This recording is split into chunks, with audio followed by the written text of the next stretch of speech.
తండ్రి కొడుకులు మేడపైకి ఎక్కి గాలిపటం ఎగిరేస్తున్నారు.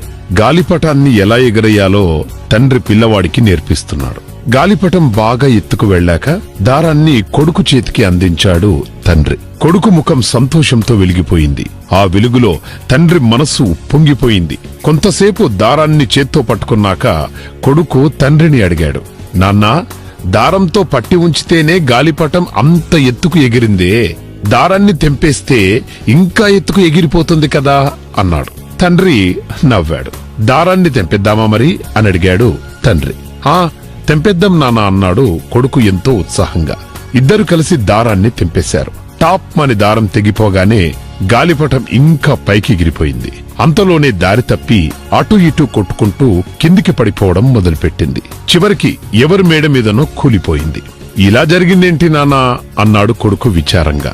దారం తెంపేస్తే గాలిపటం ఇంకా ఇంకా పైకి పోతుందనుకుంటే కిందికొచ్చి పడిపోవడం ఆ పిల్లాడికి నిరుత్సాహం కలిగింది. తండ్రి వైపు బిక్కమొహం వేసుకొని చూశాడు. అప్పుడు ఆ తండ్రి కొడుకును దగ్గరికి తీసుకుని, గాలిపటానికి దారం ఉండేది దానిని ఎగిరిపోనీయకుండా పట్టి ఉంచేందుకు కాదు, గాలి ఎక్కువైనా తక్కువైనా గాలిపటం తట్టుకొని నిలబడి ఇంకా ఇంకా పైకి ఎగిరేలా చేసేందుకే అని చెప్పాడు. మరో గాలిపటానికి దారం కట్టి ఎగిరేసి కొడుకు చేతికి దారమందించాడు.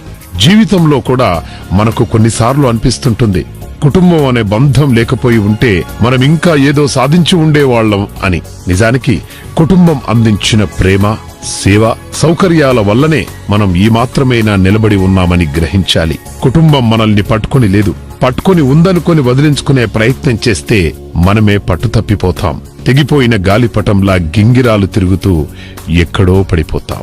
మరిన్ని ఇంట్రెస్టింగ్ మరియు ఇన్స్పిరేషనల్ వీడియోస్ కోసం GNN ఇన్స్పిరేషనల్ టీవీని సబ్స్క్రైబ్ చేయండి.